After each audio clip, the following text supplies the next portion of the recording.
और कई इश्यूज़ हैं जिन पर हमें इनसे चर्चा करनी है।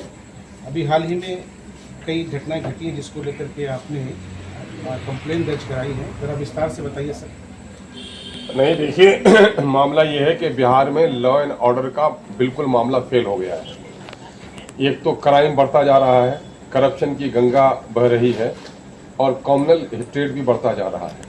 अभी 2-3 ताज़ा तरीन वाक़यात हुए हैं और ख़ास करके माइनॉरिटी के लोगों को निशाना बनाया गया है। एक मामला हुआ है जाकिर कुरैशी का, बहुत ही अफसोसनाक मामला है। वहाँ छपड़ा का एक ऐसा जटीला नौजवान जो सेहत से बेहतर था और कारोबारी था, उसका कोई पास्ट इल कैरेक्टर भी नहीं रहा और उसको एक ख़ास समुदाय के लोगों ने पीट कर मारा, मॉब लिंचिंग हुई उसकी, है ना। और मामला ये है कि सरकार की कानून में जूं तक नहीं रहेंगी और दूसरी सेकुलर पार्टियां जो मुसलमानों का मुहाफिज अपने आप को कहती हैं, सेकुलर लोगों के मुंह पर पट्टी बन रही है। और छपड़ा में उसको मारा 7-8 आदमी ने। 5 आदमी से ज़्यादा अगर किसी को घेर कर मारता है तो केस मर्डर का नहीं है बल्कि मॉब लिंचिंग का है, और वो दफ़ा मॉब लिंचिंग का उस पर नहीं लगाया गया, है ना। एक बड़ा कसूर हुआ है, पुलिस ने भी किया है और सरकार की मिली भगत। और दूसरी बात यह है कि सेकुलर पार्टियां ये समझ रही है कि मुसलमानों की पिटाई हो ताकि डर के मारे मेरे गोद में आ जाए, और कॉम्युनल पार्टियां ये चाहती हैं कि मुसलमानों की पिटाई हो ताकि कॉम्युनल वोट मुतहिद हो जाए। तो हर हाल में मुसलमान गोया खिलौना बन रहा है। एक दूसरा मामला अभी हुआ है, यहाँ इश्तियाक नाम का एक नौजवान है साहबपुर कमाल में। अब बंदूक लहराते लहराते उस नौजवान के सीने को छलनी किया गया। उस पर भी जो उचित कार्रवाई होनी चाहिए नहीं हो रही है। आखिर दबंगों के वो इतने हौसले बुलंद क्यों। एक तीसरा मामला अभी हुआ इसी महीने में, एक मासूम बच्चा 12-13 साल का अरमान, दुल्हन बाजार जो पटना से लगभग 40-50 किलोमीटर की दूरी पर है, उसको वहाँ पर मार डाला गया। तो एक तरफा तौर पर निशाना क्यों बनाया जा रहा है अक़लियत के लोगों को, एक बड़ा सवाल है। वज़ीर आला चीफ मिनिस्टर बिहार ने कहा था कि मैं करप्शन से समझौता नहीं करूँगा। आप पूरे ऑफिसर आपके करप्ट हो गए। आपने कहा था मैं कम्युनलिज्म को बर्दाश्त नहीं करूँगा, ये कम्युनल हेट्रेड हो रहा है ना। आपने कहा था कि मैं क्राइम से समझौता नहीं करूँगा, हर दिन बैंक लुटेती हो रही है, ये क्राइम एंड कम्युनलिज्म दोनों चीज़ें हैं, इस पर नहीं हो रहा है। तीसरा मामला ये है कि बिहार में बारूद बिछाई जा रही है ना। बारूद इस माने में बिछाई जा रही है, ये ख़ास किस्म के गिरोह के लोग वो मुसलमानों की दाढ़ी और टोपी देकर, मजहबी शख्सियतों को निशाना बनाकर भोजपुरिया में अलग अलग गीत और अलग अलग माने गालियाँ भी दे रहे हैं और उसको सोशल मीडिया पे छोड़ भी रहे हैं। और साइबर क्राइम को रोकने वाली पुलिस कान में तेल डाले हुए है ना। तो इस पर कुछ कार्रवाई नहीं हो रहा है। इसलिए हम लोग एडिशनल चीफ सेक्रेटरी होम से मुलाकात किया है और सारी बातें सवाहिद भी उनको दी है कि आप इन चीज़ों पर कार्रवाई कीजिए। ये बड़ा अलमिया है बिहार का कि मुस्लिम अक़लियत जिनको नौकरियों से महरूम रखा गया, जो समाजी हैसियत उनकी गिरी हुई है, इनके लोग ज़्यादातर पलायन कर रहे हैं। और आज ही अभी सुनने के लिए आया कि सीमांचल का एक नौजवान भी दूसरी जगह पर उसकी मॉब लिंचिंग हुई है। मैं उसकी तहक़ीक़ कर रहा हूँ, है ना। तो भाई एक अजीब सी फिजा में पैदा हुई है। सर एक बात जानी है, मिशन सिंदूर को कामयाब करने वाली कर्नल सूफिया, इसको लेकर के भाजपा के मंत्री ने जो बयान दिया, हालांकि मामला कोर्ट तक भी गया है, लेकिन अभी तक भाजपा उस पर मौन धारण की। ये भाजपा का दोहरा किरदार है।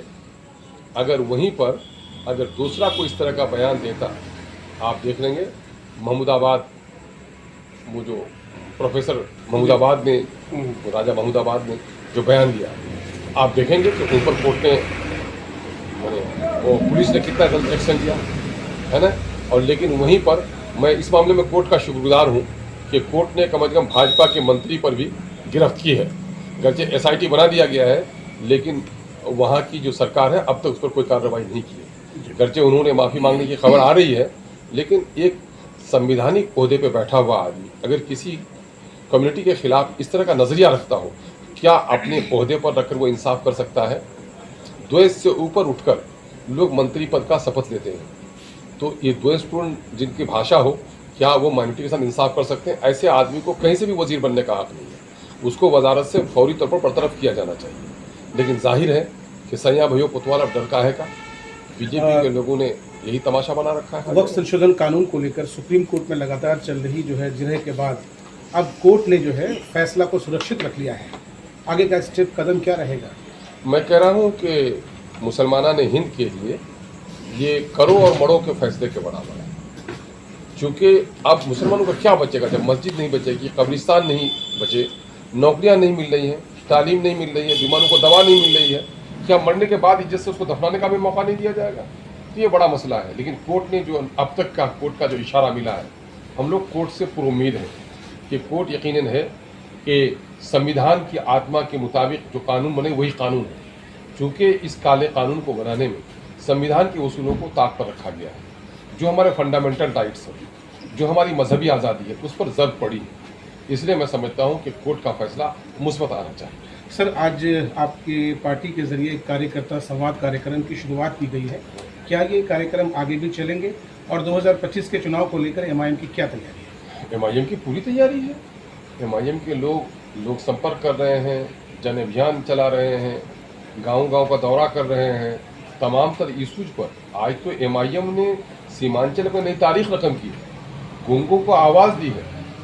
जो लोग काहिल बनकर घर में बैठ के रहते थे, आज जनता के दरमियान में उनको दौरा करने पर मजबूर होना पड़ा है। सीमांचल ने एक नई सियासी ज़मीन बनाई है यहाँ पर, इसलिए हमारे लोग कार्यक्रम कर रहे हैं। हम लोग तमाम तर लोगों से कह रहे हैं कि अपनी पार्टी में इत्तेहाद बाकी रखो, डिसिप्लिन बाकी रखो, और जैसे हो पार्टी की साख को मजबूत करने के लिए अपने कदम आगे बढ़ाओ।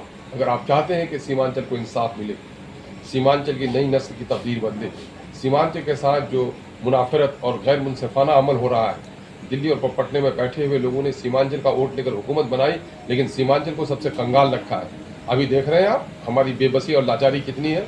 सबसे गरीब सीमांचल में, सबसे कम आमदनी सीमांचल में, सबसे ज़्यादा पलायन मजदूर सीमांचल में, है ना। और आज अभी मकई की खेती तबाह हुई है, कोई खरीद लेने वाला नहीं है ना। सबसे ज़्यादा बीमार है, अच्छा हॉस्पिटल नहीं दिया इन बेईमानों ने। तो इसके लिए हम लोगों की परस्पर लड़ाई लड़ रही है। और आज आपको बता दूं कि अब पीडब्ल्यूडी में सीमांचल के नाम से अलग विभाग खुल चुका है ना। सीमांचल की आवाज़ आज दिल्ली तक पहुंचाने में एमआईएम ने रोल अदा किया है। इसलिए मैं समझता हूं कि आने वाली नस्ल सीमांचल फख्र करेगी, और मौजूदा वक्त जो हमारे नौजवान हैं यकीनन वो ये समझ रहे हैं कि सीमांचल ही मेरे दर्द की दवा है, इसलिए हमारी हिमायत करेंगे। सर, एक अहम सवाल है। जनसुराज के सूत्रधार प्रशांत किशोर ने हाल ही में कहा है कि दरअसल ओवैसी साहब सिर्फ मुसलमानों की बात करते हैं, जबकि हम हिंदू मुसलमान दोनों की बात करते हैं, और जब ओवैसी साहब दोनों की बात करेंगे हम उनके साथ चलेंगे। नहीं, देखिए, अब तक तो उनकी जो कार्रवाई हो रही है तो हम लोग चाह रहे हैं कि नहीं अच्छा काम करें, लेकिन उसको अवैसी साहब पर इल्ज़ाम लगाने से पहले अपने गरेबान में झांकना चाहिए। एमआईएम जब से बिहार में आई है, शुरू दिन से गैर मुस्लिमों को टिकट दिया है, और अभी हम लोग यहाँ पर मुसलमान से ज़्यादा हिंदू को टिकट दिया पार्लियामेंट्री इलेक्शन में। और अवैसी साहब ने दलितों की आवाज़ जितनी तवानाई के साथ उठाई है पार्लियामेंट में, ये जुमला मुसलमानों का है कि अवैसी ने कहा गांधी से बड़ा लीडर मैं डॉक्टर भीमराव अंबेडकर को समझता हूँ। लेकिन बिहार और अगर दलितों को आप श्रद्धांजलि देना चाहते हैं तो किसी के दलित के बेटे को प्रधानमंत्री बनाइए, ये जुमला मुसलमानों के लिए है। ये कैसी कैसी बात करते हैं ये लोग। लेकिन बिहार का जो सीमांचल इलाका है मुस्लिम बख्शियत वाला इलाका है, और पूरे बिहार में एमआईएम यहाँ पे मजबूत है। मगर यहाँ आपने किसी भी हिंदू चेहरे को, किसी हिंदू नामचीन शख्स को कहाँ पार्टी से जोड़ा? भाई वो आए तो मैं कह रहा हूँ बदकिस्मती क्यों नहीं आ रहे लोग? भाई बदकिस्मती तो इसी बात की है कि इस इलाके में जो दलित है वो भी भाजपाई हो गया है ना। उनको पूछिए ना वो भाजपाई क्यों हुआ है। दलितों का जो शोषण कर रही है भाजपा, है ना, दलितों के मुट्ठी पर जो लीडर है वो अपनी भलाई के लिए अपनी कौम का सौदा कर रहे हैं, है ना। हम उनको नहीं दे रहे। आप इसको क्या कहेंगे, यहाँ अररिया सीमांचल में नहीं है क्या? सीमांचल में हमारा वहाँ पिछले दिनों में दलित लीडर हमारा इलेक्शन नहीं लड़ा, हमारे लोग इलेक्शन लड़े हैं। जनसुराज ने उदय सिंह को राष्ट्रीय अध्यक्ष बनाया। हाँ, क्या कहते हैं? बड़े लोग हैं, बड़े लोगों की अच्छा है, बड़े लोगों की पार्टी है, बड़े लोगों को बनाया गया है, अच्छी बात है, वो ये उनका अपना मामला है। लेकिन मैं ये कह रहा हूँ घर घर मोदी हर हर मोदी, ये जुमला भी प्रशांत किशोर साहब के जरिए से भारत की सरजमीन ने सुनी है ना। और ये प्रशांत किशोर साहब के किसी लड़कपन के जमाने की आवाज़ नहीं थी, मैच्योर्ड प्रशांत किशोर की आवाज़ थी, है ना। पेशे का मतलब क्या है? पेशे में जो काम हम दिल से पसंद नहीं करें, पेशा में हम रोज भी कर लेंगे। पेशे को इख्तियार करते हुए भी आदमी अपनी आइडियोलॉजी का ख्याल रखता है। तो हर हर मोदी घर घर मोदी कहने वाले लोग अगर हमको ये कहें कि अवैसी साहब सिर्फ मुसलमान की बात करते हैं, ये तो ताज्जुब की बात है भाई। ठीक है, बहुत बहुत शुक्रिया।